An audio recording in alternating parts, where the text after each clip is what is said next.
ಪಶ್ಚಿಮ ಬಂಗಾಳದಲ್ಲಿ ಅತ್ಯಾಚಾರಕ್ಕೊಳಪಟ್ಟಿರುವಂತಹ ಸಂತ್ರಸ್ತೆಯ ತಾಯಿಗೆ ಭಾರತೀಯ ಜನತಾ ಪಕ್ಷ ಟಿಕೆಟ್ ಕೊಡುತ್ತೆ, ಗೆಲ್ಲಿಸಿಕೊಳ್ಳುತ್ತೆ. ನಮ್ಮ ಕರ್ನಾಟಕದಲ್ಲಿ ಸೌಜನ್ಯ ಸಹ ಅದೇ ಅತ್ಯಾಚಾರಕ್ಕೊಳಪಟ್ಟು ಅದೇ ಬರ್ಬರವಾದಂತಹ ಹತ್ಯೆಗೆ ಜೀವವನ್ನು ಕಳ್ಕೊಂಡ್ರಲ್ಲ. 13 ವರ್ಷದಿಂದ ಹೋರಾಟ ಮಾಡ್ತಾ ಇದ್ದಾರಲ್ಲ ಕುಸುಮಾವತಿಯವರು, ಅವರಿಗೆ ಟಿಕೆಟ್ ಕೊಡೋದಿರಲಿ ಸ್ವಾಮಿ, ಆ ಹೆಣ್ಣು ಮಗಳಿಗೆ ನ್ಯಾಯ ಕೊಡಿಸೋದಕ್ಕೆ ಭಾರತೀಯ ಜನತಾ ಪಕ್ಷದವರು ಮುಂದಾಗಿದ್ದಾರಾ? ಈ ಡಬಲ್ ಗೇಮ್ ಆಟ ಯಾತಕ್ಕೋಸ್ಕರ ಆಡ್ತಾ ಇದ್ದೀರಿ ನಮ್ಗೆ ಅರ್ಥ ಆಗ್ತಾ ಇಲ್ಲ. ಅಲ್ಲಿ ತೃಣಮೂಲ ಕಾಂಗ್ರೆಸ್ ಸರ್ಕಾರ ಇದ್ದಾಗ ಅಲ್ಲಿ ಹೆಣ್ಣು ಮಗಳ ಮೇಲೆ ಅತ್ಯಾಚಾರ ಆಗುತ್ತೆ ಅಂತೇಳಿ ಆ ಹೆಣ್ಣು ಮಗಳ ತಾಯಿಗೆ ಟಿಕೆಟ್ ಕೊಟ್ಟು ಗೆಲ್ಲಿಸ್ಕೊಳ್ತೀರಿ. ಆದರೆ ಕರ್ನಾಟಕದಲ್ಲಿ ಇದೇ ಭಾರತೀಯ ಜನತಾ ಪಕ್ಷದ ಸರ್ಕಾರ ಇತ್ತು, ಗೃಹ ಸಚಿವರಾಗಿ ಅವತ್ತು ಆರ್ ಅಶೋಕ್ ಅವರಿದ್ದರು, ಎಲ್ಲ ಇದ್ರೂ ಸಹ ಇವತ್ತಿನವರೆಗೂ ಹೋರಾಟ ನಡೀತಾ ಇದೆ. ಸುಪ್ರೀಂ ಕೋರ್ಟ್ ಹೋಗಿದೆ, ಸುಪ್ರೀಂ ಕೋರ್ಟಲ್ಲಿ ವಿಚಾರಣೆ ಸ್ಟಾರ್ಟ್ ಆಗಿದೆ. ಇವತ್ತಿನವರೆಗೂ ಭಾರತೀಯ ಜನತಾ ಪಕ್ಷದವರು ಈ ಹೆಣ್ಣು ಮಗಳಿಗೆ ನ್ಯಾಯ ಕೊಡಿಸ್ತೀನಿ ಅಂತ ಬಂದಿಲ್ವಲ್ಲ. ಧರ್ಮ ಯುದ್ಧ ಅಂತ ಮಾಡ್ತೀರಿ, ಧರ್ಮ ಸಂರಕ್ಷಣಾ ಸಭೆಗಳಲ್ಲಿ ಭಾಗವಹಿಸ್ತೀರಿ, ಆ ಹೆಣ್ಣು ಮಗಳಿಗೆ ನ್ಯಾಯ ಕೊಡ್ಸಕ್ಕೆ ನಿಮ್ಮ ಕೈಲಿ ಆಗಲಿಲ್ಲ ಅಂತಂದರೆ ಹಾಗಾದರೆ ಪಶ್ಚಿಮ ಬಂಗಾಳದಲ್ಲಿ ಮಾಡ್ತಾ ಇರುವಂಥದ್ದು ಏನು? ಡಬಲ್ ಸ್ಟ್ಯಾಂಡರ್ಡ್ ಮಾಡ್ತೀರಾ, ಡಬಲ್ ಗೇಮ್ ಮಾಡ್ತೀರಾ. ಸೌಜನ್ಯ ಯಾರ್ರೀ? ಒಬ್ಬ ಹಿಂದೂ ಹೆಣ್ಣುಮಗಳು, ಚಾಮುಂಡೇಶ್ವರಿ ಭಕ್ತೆ.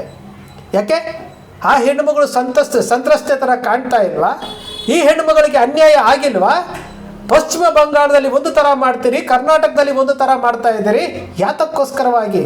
ಅಂದಿನ ಗೃಹ ಸಚಿವರು ಆರ್ ಅಶೋಕ್ ಅವರು ಏನೆಲ್ಲ ಮಾತಾಡಿದ್ರು, ರಿಪಬ್ಲಿಕ್ ಕನ್ನಡದಲ್ಲಿ ನಿಂತ್ಕೊಂಡು ಏನೆಲ್ಲ ಮಾತಾಡಿದ್ರು, ಇವತ್ತೇನು ಮಾಡ್ತಾ ಇದ್ದಾರೆ, ಏನೇನು ಹೇಳ್ತಾ ಇದ್ದಾರೆ? ಯಾರೇ ಅತ್ಯಾಚಾರಿಗಳಾಗಿರಲಿ, ಯಾರೇ ಕೊಲೆಗಡಕರಾಗಿರಲಿ, ಆ ಹೆಣ್ಣು ಮಗಳಿಗೆ ನಾವು ನ್ಯಾಯ ಕೊಡಿಸ್ತೀವಿ ಅಂತೇಳಿ ಮುಂದೆ ಬಂದಿದ್ದರೆ ಆವತ್ತು ನಾವು ಒಪ್ಕೊಳ್ಬೋದಾಗಿತ್ತು. ಇವರು ರಾಜ್ಯದಲ್ಲಿ ಒಂದೊಂಥರ ನಾಟಕ ಮಾಡಿಕೊಂಡು ಈ ರೀತಿ ಡಬಲ್ ಗೇಮ್ಗಳನ್ನು ಆಡ್ಕೊಂಡು ಹೋಗ್ತಾ ಇದ್ರೆ ಯಾರು ತಾನೇ ನಂಬ್ತಾರ್ರಿ ನಿಮ್ಮನ್ನು? ಯಾರು ನಂಬ್ತಾರೆ? ಇಲ್ಲಿ ನ್ಯಾಯ ಕೇಳ್ತಾ ಇರುವಂಥದ್ದು, ಇಲ್ಲಿ ಯಾವುದೋ ಧರ್ಮದ ಹೆಣ್ಣುಮಗಳಿಗೆ ನ್ಯಾಯ ಕೊಡಿಸಿ ಅಂತೆಲ್ಲ ಕೇಳ್ತಾ ಇರುವುದು. ಹಿಂದೂ ಧರ್ಮದ ಅಪ್ಪಟ ಚಾಮುಂಡೇಶ್ವರಿ ಭಕ್ತೆ ಆಗಿರುವಂಥ ಸೌಜನ್ಯ ಅವರ ತಾಯಿ ನ್ಯಾಯಕ್ಕೋಸ್ಕರವಾಗಿ ನ್ಯಾಯ ಕೇಳ್ತಾ ಇದ್ದು ಸುಪ್ರೀಂ ಕೋರ್ಟ್ವರೆಗೂ ಹೋಗಿದ್ದಾರೆ.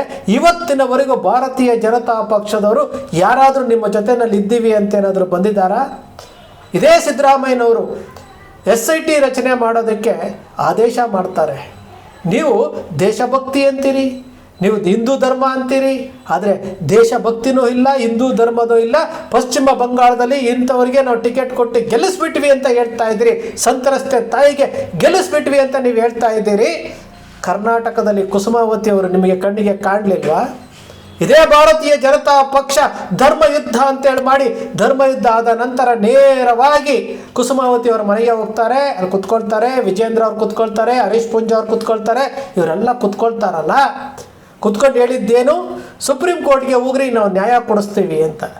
ನಾವು ಕೇಳ್ತಾ ಇರೋದೇನು? ಉನ್ನತ ಮಟ್ಟದ ತನಿಖೆ ಆಗಬೇಕು, ನ್ಯಾಯ ಸಿಗಬೇಕು ಅಂತ.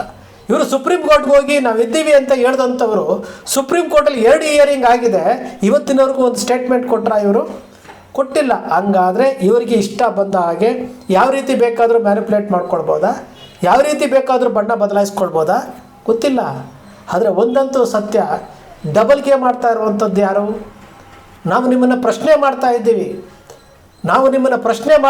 ಡಬಲ್ ಗೇಮ್ ಯಾಕೆ ಆಡ್ತೀರಿ ಅಂತೇಳಿ. ಅಲ್ಲಿ ಪಶ್ಚಿಮ ಬಂಗಾಳದಲ್ಲಿ ಒಂದು ರೀತಿ ಆದರೆ ಕರ್ನಾಟಕದಲ್ಲಿ ಯಾಕೆ ಇನ್ನೊಂದು ಥರ ಆಗ್ತಾ ಇದೆ? ಕರ್ನಾಟಕದಲ್ಲೂ ಅದೇ ಫಾರ್ಮುಲಾ ನೀವು ಬಳಸಬೇಕಲ್ಲ. ಇವತ್ತು ನೀವು ಕುಸುಮಾವತಿಯವರಿಗೆ MLA ಸೀಟ್ ಕೊಡಿ ಅಂತ ನಾವು ಕೇಳ್ತಾ ಇಲ್ಲ, ಕುಸುಮಾವತಿಯವರಿಗೆ ಮತ್ತೇನೋ ಒಂದು ಹಣಕಾಸಿನ ಬೆಂಬಲ ನಾವು ಕೇಳ್ತಾ ಇಲ್ಲ. ನಾವು ಕೇಳ್ತಾ ಇರೋದೇನೆಂದರೆ ನೈತಿಕ ಬೆಂಬಲ. ನಾವಿದ್ದೀವಿ, ಕೇಂದ್ರ ಗೃಹ ಸಚಿವರಿಗೆ ಹೇಳಿ ನಾವು ನ್ಯಾಯ ಒದಗಿಸ್ತೀವಿ, ತನಿಖೆ ಮಾಡಿಸ್ತೀವಿ ಅಂತ ಹೇಳಬೇಕಲ್ಲ. ಇದೇ ಹರೀಶ್ ಪುಂಜ, ಇದೇ ನಳಿನ್ ಕುಮಾರ್ ಕಟೀಲ್ ಏನು ಬೆಳ್ತಂಗಡಿನಲ್ಲಿ ವೇದಿಕೆಯ ಮೇಲೆ ಹೇಳಿದ್ರಲ್ಲ, ನರೇಂದ್ರ ಮೋದಿ ಅವರನ್ನು ಭೇಟಿ ಮಾಡಿಸ್ತೀವಿ ಅಂತ. ಮಾಡಿಸಿದ್ರ? 3 ತಿಂಗಳಲ್ಲಿ ಸೌಜನ್ಯ ಹಂತಕರನ್ನು ನಾವು ಪತ್ತೆ ಮಾಡಿಕೊಡ್ತೀವಿ ಅಂತ ಹೇಳಿದಂಥ ಶಾಸಕರು ಎಲ್ಲಿ ಹೋದರು? ಯಾತಕ್ಕೆ ಮಾತಾಡಲಿಲ್ಲ? ಇಷ್ಟೆಲ್ಲ ಕಣ್ಣು ಮುಂದೆ ಇರುವಂಥದ್ದು. ಸೋಷಿಯಲ್ ಮೀಡಿಯಾ ಇದ್ದಾಗಲೇ ಈ ಆಟ ಆಡ್ತಾ ಇದ್ದೀರಿ. ಒಂದು ವೇಳೆ ಸೋಷಿಯಲ್ ಮೀಡಿಯಾ ಇಲ್ಲದ ಹೋಗಿದ್ರೆ ಏನೇನು ಆಟ ಆಡ್ತಾ ಇದ್ರಿ?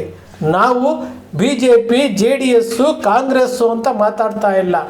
ನೀವು ಪಶ್ಚಿಮ ಬಂಗಾಳದಲ್ಲಿ ಸಂತ್ರಸ್ತೆಯ ತಾಯಿಗೆ ನಾವು ಟಿಕೆಟ್ ಕೊಟ್ಟು ಗೆಲ್ಸಿದ್ದೀವಿ ಅಂತೇಳಿ ಎದೆ ತಟ್ಕೊಂಡು ಪುಂಖಾನುಪುಂಖವಾಗಿ ಪ್ರಚಾರ ಮಾಡ್ತಾ ಇದ್ದೀರಲ್ಲ, ನಾವು ಕೇಳ್ತಾ ಇದ್ದೇವೆ ಸ್ವಾಮಿ, ನೀವು MLA ಟಿಕೆಟ್ ಬೇಡ ನಮಗೆ, ನಿಮ್ಮ MP ಟಿಕೆಟ್ ಬೇಡ ನಮಗೆ, ನೀವು ಮತ್ತೇನೋ ಟಿಕೆಟ್ ನಮಗೆ ಬೇಕಾಗಿಲ್ಲ. ನಾವು ಕೇಳ್ತಾ ಇರ್ಬೋದು ಇಷ್ಟೇ, ಆ ಹೆಣ್ಣುಮಗಳಿಗೆ ನ್ಯಾಯ ಕೊಡಿಸೋದಕ್ಕೆ ನಮ್ಮ ಪಾತ್ರವೂ ಇದೆ, ನಾವು ಮುಂದೆ ಬರ್ತೀವಿ ಅಂತೇಳಿ ನೀವು ಬರಬೇಕಲ್ಲ. ಈಗಲಾದರೂ ಬರ್ತೀರಾ? ಈಗಲಾದರೂ ಆ ಅವಕಾಶವನ್ನು ತೆಗೆದುಕೊಳ್ತೀರಾ? ಒಂದು ಸಾರಿ ಆತ್ಮವನ್ನು ನೀವು ಕೇಳ್ಕೊಂಡು ನೋಡ್ಕೊಳ್ಳಿ. ನಿಮ್ಮ ಆತ್ಮಗಳನ್ನು, ನಿಮ್ಮ ಮನಸ್ಸಾಕ್ಷಿಗಳನ್ನು ಪ್ರಶ್ನೆ ಮಾಡ್ಕೊಳ್ಳಿ. ಡಬಲ್ ಗೇಮ್ ಆಡೋಕ್ಕೆ ಹೋಗಬೇಡಿ. ಜನ ಗಮನಿಸ್ತಾ ಇರ್ತಾರೆ. 100ರಲ್ಲಿ 90 ಜನ ನಿಮ್ಮ ಪರವಾಗಿರ್ಬೋದು, ನಿಮಗೆ ಜೈಕಾರ ಹಾಕ್ಬೋದು, ಹಣವಂತರನ್ನು ನೋಡಿ ಅವರನ್ನು ರಕ್ಷಣೆ ಮಾಡಲಿಕ್ಕೆ ಹೋಗ್ಬೋದು. ಆದರೆ 100ರಲ್ಲಿ 10 ಜನ ನಮ್ಮಂಥವರು ನಿಮ್ಮನ್ನು ಪ್ರಶ್ನೆ ಮಾಡೋದಕ್ಕೆ ಎಲ್ಲವನ್ನೂ ನೋಡ್ತಾ ಇರ್ತೀವಿ. ಆ 10 ಜನ ಏನು ಪ್ರಶ್ನೆ ಮಾಡ್ತಾರಲ್ಲ, ಆ ಪ್ರಶ್ನೆಗೆ ಉತ್ತರ ಕೊಡೋದಕ್ಕೆ ನಿಮ್ಮಲ್ಲಿ ಉತ್ತರಗಳಿಲ್ಲ. ಇದು ನಿಮ್ಮ ಫೇಲ್ಯೂವರ್, ನಿಮ್ಮ ದ್ವಂದ್ವ ನೀತಿ, ನಿಮ್ಮ ಡಬಲ್ ಸ್ಟ್ಯಾಂಡರ್ಡ್. ಇವೆಲ್ಲವನ್ನು ಬಿಟ್ಟುಬಿಡಿ.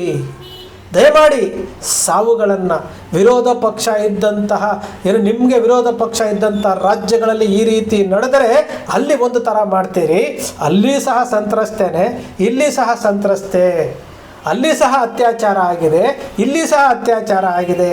ಇಲ್ಲಿ 13 ವರ್ಷಗಳಿಂದ ಹೋರಾಟ ನಡೀತಾ ಇದೆ. 13 ವರ್ಷಗಳಿಂದ ಹೋರಾಟ ನಡೀತಾ ಇದೆ. ಸುಪ್ರೀಂ ಕೋರ್ಟ್ ಮೆಟ್ಟಲೆತ್ತಿದ್ದೀವಿ, ಹೈಕೋರ್ಟ್ ಮೆಟ್ಟಲೆತ್ತಿದ್ದೀವಿ. ಹೈಕೋರ್ಟ್ನಲ್ಲಿ ಅಕ್ವಿಟಲ್ ಕಮಿಟಿ ರಚನೆ ಆಗಲಿಲ್ಲ. ಈಗ ಅಕ್ವಿಟಲ್ ಕಮಿಟಿನೂ ಫೇಲ್ ಆಗಿದೆ ಅಂತೇಳಿ ಭಾರತೀಯ ಜನತಾ ಪಕ್ಷ JDSನವರು ಕಾರ್ ರ್ಯಾಲಿ ಮಾಡಿದ್ರಲ್ಲ ಬೇರೆ ಒಂದು ವಿಚಾರಕ್ಕೆ. ರಾಜ್ಯ ಸರ್ಕಾರದ ಮೇಲೆ ಒತ್ತಡ ಏರಿದ್ರ? ಯಾತಕ್ರಿ ಅಕ್ವಿಟಲ್ ಕಮಿಟಿ ರಚನೆ ಮಾಡಲಿಲ್ಲ ಅಂತ ಒತ್ತಡ ಏರಿದ್ರ? ಖಂಡಿತ ಏರಿಲ್ಲ. ಯಾಕೆ? ನಿಮಗೆ ಅದರ ಬಗ್ಗೆ ಆಸಕ್ತಿ ಇಲ್ಲ. ರಾಜ್ಯ ಸರ್ಕಾರ ಅಕ್ವಿಟಲ್ ಕಮಿಟಿ ರಚನೆ ಮಾಡಿ ರಾತ್ರೋರಾತ್ರಿ ಮುಚ್ಚಾಕ್ತಲ್ಲ, ಯಾಕೆ? ಇದು ಇಶ್ಯೂ ಅಲ್ಲವಾ? ಈ ಇಶ್ಯೂವನ್ನು ರೈಸ್ ಮಾಡೋಕ್ಕೆ ನಿಮ್ಮ ಕೈಲಿ ಆಗೋದಿಲ್ವಾ? ಆವತ್ತು ನೀವು ಸರ್ಕಾರದಲ್ಲಿ ಇದ್ರಿ, ಅಧಿಕಾರದಲ್ಲಿದ್ರಿ, ಅವತ್ತು ಪ್ರಕರಣ ನಡೆಯಿತು. ಇವತ್ತು R. ಅಶೋಕ್ ಅವರು ವಿರೋಧ ಪಕ್ಷದ ನಾಯಕರಿದ್ದಾರೆ. ನೀವುಗಳು ವಿಧಾನಸಭೆಯಲ್ಲಿ ಮಾತನಾಡಬೇಕಾದಂತಹ ವಿಚಾರ ಯಾವುದು? ಯಾತಕ್ಕೆ ಸ್ವಾಮಿ ಅಕ್ವಿಟಲ್ ಕಮಿಟಿ ರಚನೆ ಮಾಡಲಿಲ್ಲ? ಅಂದರೆ ನಿಮಗೆಲ್ಲವೂ ಗೊತ್ತಿದೆ, ಎಲ್ಲವೂ ಗೊತ್ತಿದ್ದು ಮುಚ್ಚಿಡ್ತಾ ಇದ್ದೀರಿ ಅಂತಂದರೆ ಅತ್ಯಾಚಾರಿಗಳನ್ನು, ಕೊಲೆಗಡಕರ ಪರವಾಗಿ ನಿಂತ್ಕೊಂಡು ಅವರಿಗೆ ಸಾಧಕವಾಗಿ ನೀವು ನಿಂತ್ಕೊಂಡಿದ್ದೀವಿ ಅಂತ ನಾವು ತಿಳ್ಕೊಳ್ಬೇಕಾಗತ್ತೆ. ನೀವು ಪ್ರಶ್ನೆ ಮಾಡಿ. ಪಶ್ಚಿಮ ಬಂಗಾಳದಲ್ಲಿ ಒಂದು ರೀತಿ, ಕರ್ನಾಟಕದಲ್ಲಿ ಒಂದು ರೀತಿ ಯಾಕೆ ಆಟ ಆಡ್ತೀರಿ? ನಾವು ಕೇಳ್ತಾ ಇರೋದು ಏನು? ನ್ಯಾಯ ಕೇಳ್ತಾ ಇದ್ದೀವಿ. ನಿಮಗೆ MLA ಸೀಟ್ ಕೇಳ್ತಾ ಇಲ್ಲ. ನಿಮಗೆ MLA ಸೀಟ್ ನಾವು ಕೇಳ್ತಾ ಇಲ್ಲ, MP ಸೀಟ್ ನಾವು ಕೇಳ್ತಾ ಇಲ್ಲ, ನಿಮ್ಮ ಹತ್ರ ಹಣನೂ ನಾವು ಕೇಳ್ತಾ ಇಲ್ಲ. ನಾವು ಕೇಳ್ತಾ ಇರುವುದು ನ್ಯಾಯ. ಇಲ್ಲಿ ಆಗಿರುವಂತಹ ಅನ್ಯಾಯಕ್ಕೆ ನ್ಯಾಯ ಕೊಡಿಸಿ ಅಂತ ಕೇಳ್ತಾ ಇರುವಂಥದ್ದು.